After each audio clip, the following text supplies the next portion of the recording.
ভেসে ভেসে বেড়াচ্ছে। আর আশা করি তোমরাও বুঝতে পারছো, ভিডিওতে নিচ্ছিল, দারুণ লাগছিল ওই ওয়েদারে। কলকাতা টু জোরপোখরির লাস্ট ভিডিও আমি ঠিক যেহেতু আমাদের পরের দিন আবার বেরোনো ছিল, ভিডিও ভালো লাগলে কলকাতা টু জোরপোখরির লাস্ট ভিডিও আমি ঠিক এখানেই শেষ করেছিলাম। আর তোমাদের সাথে প্রমিসও করেছিলাম যে এখান থেকেই নেক্সট ভিডিও শুরু করব। তো আমি আমার কথা মতো চলে এসেছি আর তোমাদের সাথে নিয়ে এখান থেকেই ব্লগটা শুরু করলাম। তাহলে বলো তোমরা সবাই কেমন আছো? আশা করি ভালো আছো। আলহামদুলিল্লাহ আমরা সবাইও ভালো আছি। তাহলে চলো দেখে নিই জোরপোখরি পৌঁছে পরের মুহূর্তগুলো আমরা কিভাবে কাটালাম। আর আগে ভিডিওতে বলেছিলাম যে আমরা জোরপোখরি পৌঁছতে পৌঁছতে আমাদের দুপুর 3:30 বেজে গেছিল।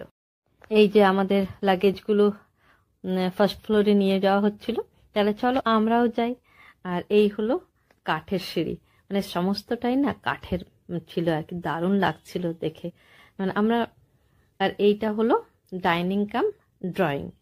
এখানে সোফা রাখা ছিল আর ডাইনিং টেবিল রাখা ছিল, আর বেশ বড় জায়গা জুড়ে ছিল। আর ডাইনিং থেকে বেরোলেই ড্রয়িং থেকে সামনেও একটুখানি জায়গা ছিল যেখানে সোফা রাখা ছিল। আর বাইরের অবস্থাটা দেখো।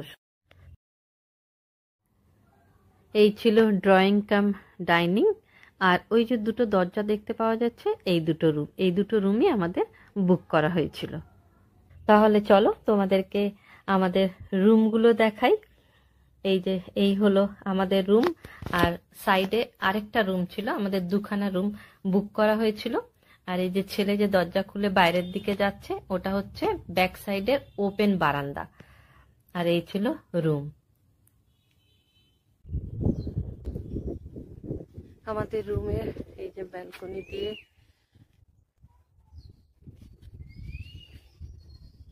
কোকিল ডাকছে, দারুণ লাগছে।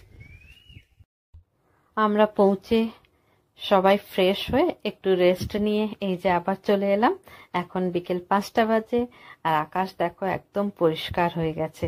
একটু আগে বেশ বৃষ্টি হলো, এই জানলাটা খুলে দিয়েছি আর দেখো দারুণ একটা ভিউ। আর তোমাদের এই ভিউটা দেখাতে পেরে সত্যি খুব ভালো লাগছে। আর আমরা তো এনজয় করছি একদম সচক্ষে দেখা, তোমাদেরকেও ভিডিওর মাধ্যমে দেখাতে পেরে সত্যি ভালো লাগছে। আর একদম পরিষ্কার হয়ে গেছে আকাশ।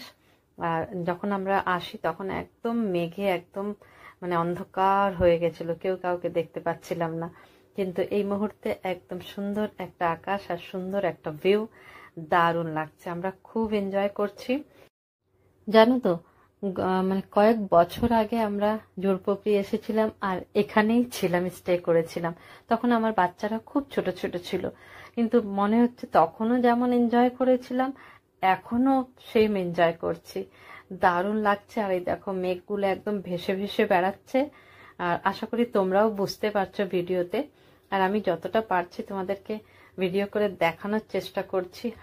দারুণ ওয়েদার তো এনজয় করছি, আর তার সাথে ভিউটা মানে দারুণ, মানে কি বলবো, মানে বলে বোঝাতে পারছি না, এতটা এনজয় করছি আমরা। আর দারুণ লাগছে। এই দেখো মেঘগুলো কি সুন্দর ভেসে ভেসে বেড়াচ্ছে একদম। আশা করি তোমরাও দেখতে পাচ্ছ ভিডিওতে। 5:30 নাগাদ চলে এসেছিল ইভিনিং স্ন্যাক্স। আর ইভিনিং স্ন্যাক্সের মধ্যে ছিল ভেজ পাকোড়া আর ফ্রেঞ্চ ফ্রাই, আর সঙ্গে গরম গরম চা। আর যেহেতু চায়ে চিনি দেওয়া ছিল না, তাই মুনিম চিনিটা ঘুলে নিচ্ছিল। দারুণ লাগছিল ওই ওয়েদারে। যেহেতু আমাদের পরের দিন আবার বেরোনো ছিল, তাই আমরা বলেছিলাম যে ডিনারটা তাড়াতাড়ি দিয়ে দিতে। ওই যে ডিনার চলে এসেছে। কাল সকাল 10টার মধ্যে বেরোনো। কাল আমরা যাব নেপালের কানিয়াম। তো ভালো করে ঘুমোতে হবে রাত্রে, তাই না? একদম গরম গরম ডিনার চলে এসেছে। তাহলে আজকের ভিডিওটা এখানেই শেষ করছি। কাল আবার দেখা হবে তোমাদের সাথে কানিয়াম যাবার সময়। তাহলে আজকের ভিডিও ভালো লাগলে একটা লাইক দিও, আর এভাবেই পাশে থাকতে ভুলো না কিন্তু বন্ধুরা। তাহলে আসি, টাটা, আল্লাহ হাফিজ।